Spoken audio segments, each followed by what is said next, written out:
Если ты сейчас смотришь это видео, если оно тебя нашло в твоем информационном поле, то это означает, что ты, скорее всего, находишься на пути от пробуждения к просветлению. Я не люблю использовать слово просветление, потому что оно так достаточно сильно эзотерически нагружено какими-то непонятными смыслами. Я использую слово осознание. И я здесь для того, мой канал создан для того, чтобы делиться тем, как проходил мой путь.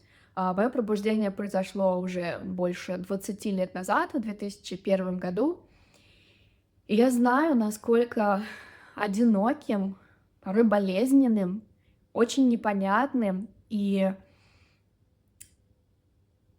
нелогичным может быть этот путь, насколько трудно о нем кому-либо рассказать, насколько трудно поделиться с кем-либо, что ты проживаешь и как это ощущается, потому что, в общем-то, мы еще даже не нашли подходящих слов для этого. Еще никто не делился этим, так сказать, в режиме реального времени.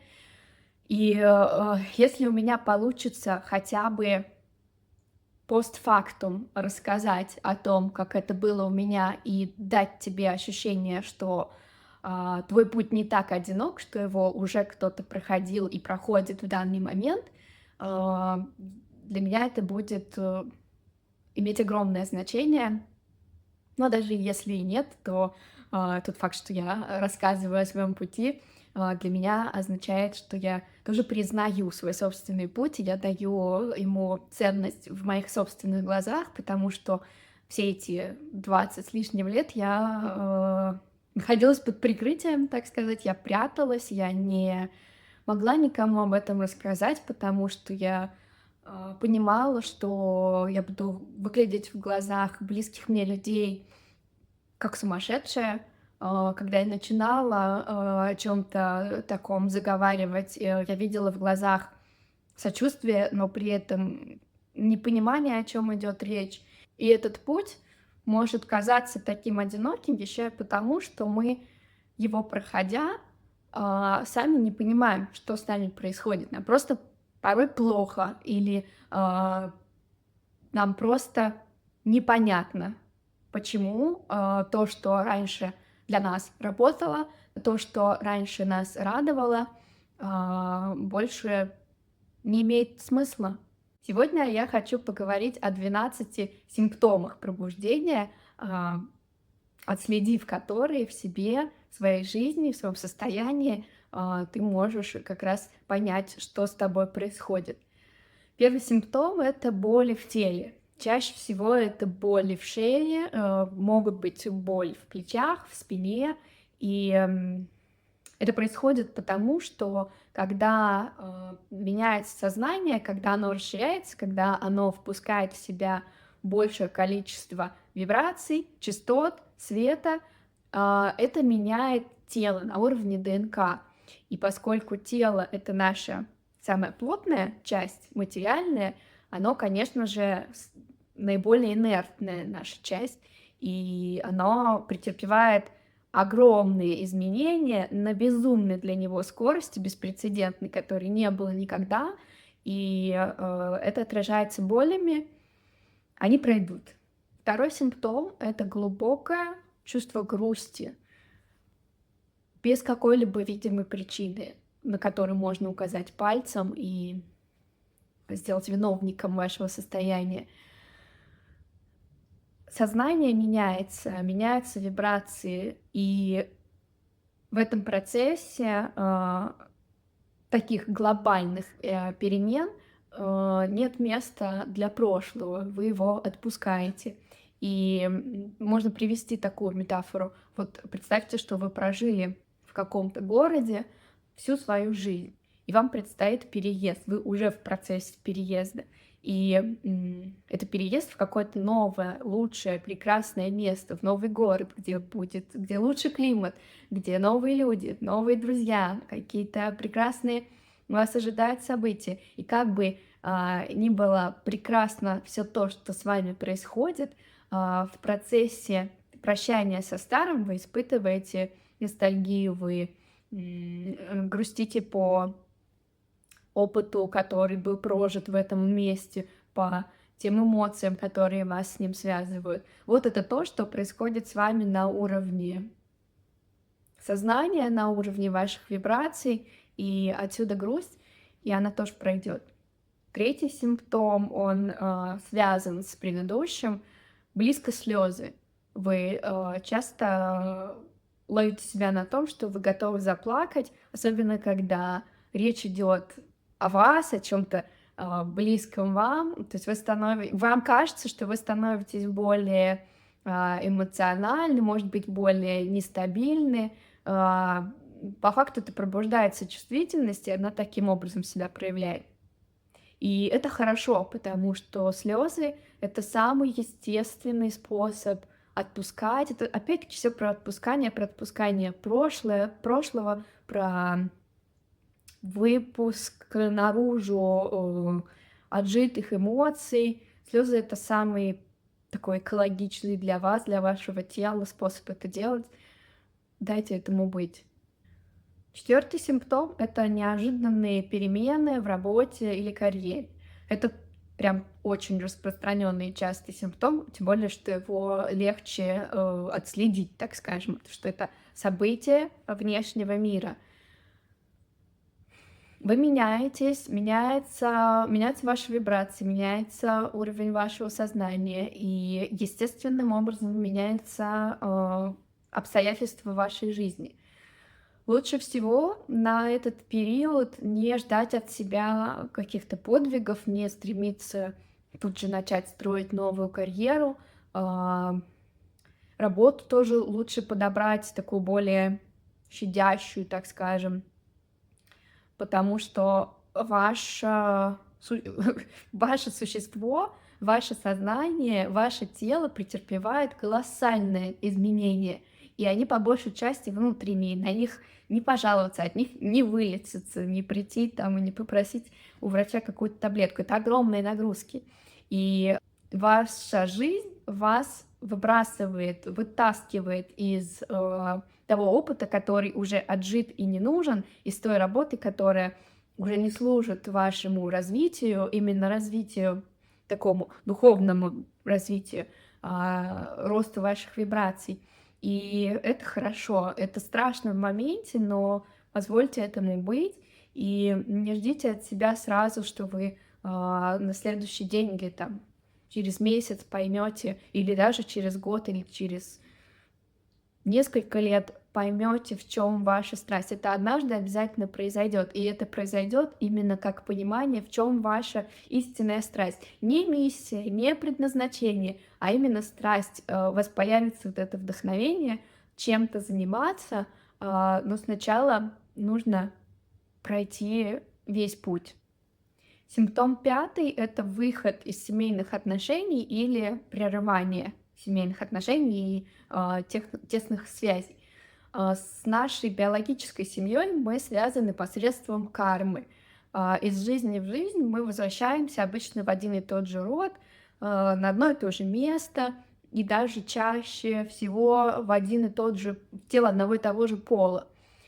И когда расширяется сознание, когда происходит осознание того, что я есть Бог, я тоже Бог, мы выходим из этого цикла кармы. И, соответственно, все те связи, которые были удерживаемы за счет кармы, за счет кармических уроков, они распадаются. Именно поэтому я говорю, что путь осознанности часто бывает очень одинок. Старые связи уходят, мы уже сами понимаем и чувствуем, что они себя отжили, и при этом это все равно очень болезненный процесс, когда старое уходит, новое еще не приходит, мы не видим, что впереди. И интересно еще то, что нас перестают удерживать в отношениях какие-то вещи, которые нас удерживали раньше, такая более старая энергия, более низких уровней, и при этом нас начинает раздражать и триггерить какие-то вещи, которые раньше мы могли не замечать вовсе. Мы видим манипуляцию мы видим какие-то более эгоистичные и, может быть, низменные мотивы, мы понимаем, как работает семейная вот эта система, когда она очень часто бывает созависима в той или иной мере.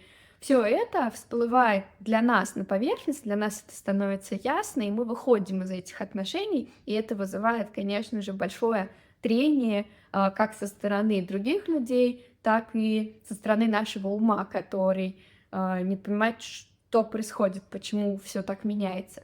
Хорошая новость в том, что в дальнейшем, когда мы становимся осознанными в достаточной мере, мы можем возобновить эти отношения уже на другом уровне, на других условиях, так скажем, когда мы приходим к человеку, ничего от него не ожидая, с уважением, с полнейшим принятием. И если человек готов на таком уровне выстраивать с нами дальнейшие отношения, то все возможно. Шестой симптом — это смена паттернов сна. На протяжении долгого периода времени вы можете просыпаться по ночам, в промежутке где-то между 2 часами ночи и 4 утра. Часто бывает, что это какие-то такие часы, а-ля 2 часа 22 минуты, 3 часа 33 минуты. Я знаю много таких историй. И это потому, что происходит огромная внутренняя работа, особенно ночью, когда не мешает ум. И иногда вашему телу и вашему сознанию тоже от нее нужен перерыв. И в этот момент вы просыпаетесь и просто знайте, что это нормально, что это еще один показатель того, что внутренний процесс идет. Если не получается сразу уснуть, можно встать, как-то отвлечься, почитать книжку, выпить чаю, и потом снова прилечь, и вы уснете. Следующий симптом, седьмой, это очень яркие, насыщенные сны. Вы видите во снах образы, эти сны еще бывают эмоционально нагружены, и чаще всего это что-то такое очень неспокойное. Это сцены сражений, какая-то погоня, какие-то монстры, какая-то борьба, потому что вы в буквальном смысле отпускаете свое прошлое. Отпускаете означает высвобождаете все эти подавленные эмоции, какие-то страшные события, происходившие в прошлых жизнях с нами. И ум это интерпретирует вот через какие-то образы, которые он знает, которые он где-то видел, может быть, в кино, и такой событийный ряд во снах просто подкладывает как картинку. Это пройдет. Восьмой симптом — это ощущение дезориентации, именно физическое ощущение дезориентации, когда ты не очень твердо стоишь на земле ногами, в буквальном смысле. И это потому, опять-таки, что тело никогда, ни в какой прошлой жизни, никогда в истории не испытывало подобных перестроек, подобной нагрузки. И это тоже проходит, это происходит потому, что ты одной ногой стоишь в старой реальности, в старых вибрациях, другой ногой ты стоишь в новых вибрациях. Помогает природа, прогулки длительные, просто пребывание на природе. Ты можешь сесть на лавочку в парке или еще лучше на траву, и это, ну, как говорят, заземляют. Вот это здесь хорошее слово, придает устойчивости. Симптом 9 — разговоры с самим собой. Ты можешь ловить себя на том, что уже 15 минут как сам себе что-то объясняешь, что-то рассказываешь, это окей. Это не значит, что ты сходишь с ума, это значит, что ты получаешь доступ к новым, более высоким уровням своего «я». Это отличный способ получать инсайты, какие-то озарения, получать ясность. Это прекрасно. 10 симптом — это чувство одиночества. Даже когда вы находитесь среди людей, я бы сказала, особенно, когда вы находитесь среди людей, вы вдруг чувствуете себя совершенно одиноким. Вас больше не интересуют те темы, которые обсуждаются. Вы чувствуете, что вы не можете себя соотнести с тем, что люди говорят, другие, и при этом вы не можете поделиться тем, что происходит внутри вас, потому что это такой очень интимный процесс, о котором мы еще не научились говорить, мы еще не подобрали для этого слова. И, в этот момент хочется выйти из групп, в которых мы состоим, потому что уходит ощущение смысла этого общения. И это нормально, это действительно то, что происходит. Ваши вибрации меняются, соответственно, те люди, с которыми вы больше не вибрируете на схожих частотах, они будут уходить. Да, это может казаться потерей поначалу, но куда ценнее то, что происходит внутри вас. И однажды вам будет достаточно той любви и того внутреннего признания вашей собственной ценности, ценности вашего собственного пути для того, чтобы заполнить вот эту внутреннюю пустоту. И люди, конечно же, тоже подтянутся. 11-й симптом — уходит страсть из жизни. Появляется такое чувство апатии, уходит понимание, чего я вообще хочу. Те вещи, которые зажигали вас раньше, мотивировали вас раньше, они теряют смысл. И ну, люди часто в таком состоянии задаются вопросом, а не депрессия ли это? И это вообще отдельная большая тема для отдельного ролика. Стоит ли бежать за таблетками и искать какой-то помощи вовне? Просто внутри вас происходят колоссальнейшие изменения. И важно в это время дать себе как можно больше заботы и свободы в плане свободного времени, свободы от воздействия других мнений, других людей, массового сознания. Нужно дать себе отдых. Это как перезагрузка компьютера. Иногда нужно просто перезагрузить компьютер, чтобы в него подгрузились обновления, и он стал работать на новом, лучшем уровне. Вот у вас загружаются сейчас новые частоты, и именно поэтому есть такое вот ощущение апатии, что ничего из старого больше не зажигает и не радует. И 12-й симптом — это такое глубокое внутреннее желание вернуться домой, в плане домой. В английском языке есть такое слово longing. Это такое чувство тоски, чувство нехватки и потери чего-то очень важного. Вдруг уходит понимание, зачем вообще жить на этой планете. Такое: мне этот мир абсолютно понятен, как вот в этом меме. Становится очень трудно и тяжело жить в этом материальном мире, зарабатывать деньги, общаться с людьми. Общение становится в этот период времени очень неудовлетворяющим и очень тяжелым, потому что тебе кажется, что тебя никто не понимает, и ты не можешь себя никак объяснить другим.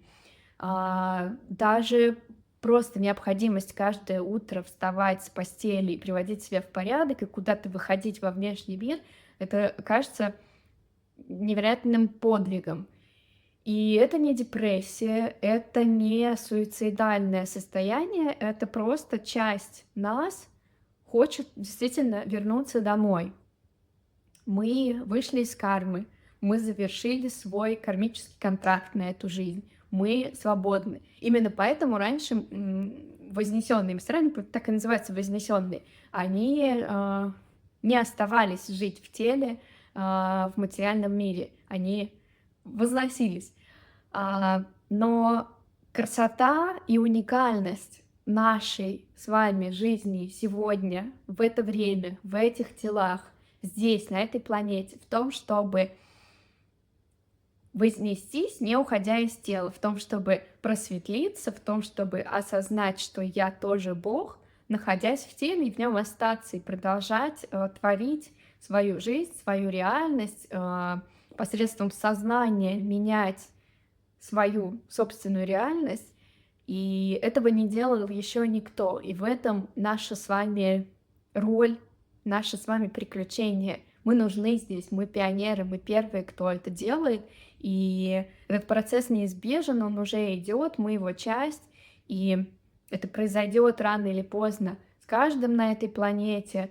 И чем больше нас, пробуждающихся, пробужденных, осознанных, будет здесь ножками ходить по этой прекраснейшей планете Земля, красивейшей, в здоровых, счастливых человеческих телах, красивейших, способных чувствовать, способных слышать музыку и ее создавать, способных получать удовольствие от еды, от общения, от физического контакта с другими людьми и с их телами, тем быстрее мы сможем, так скажем, заразить нашим сознанием всех, кто вокруг нас. В этом наша роль.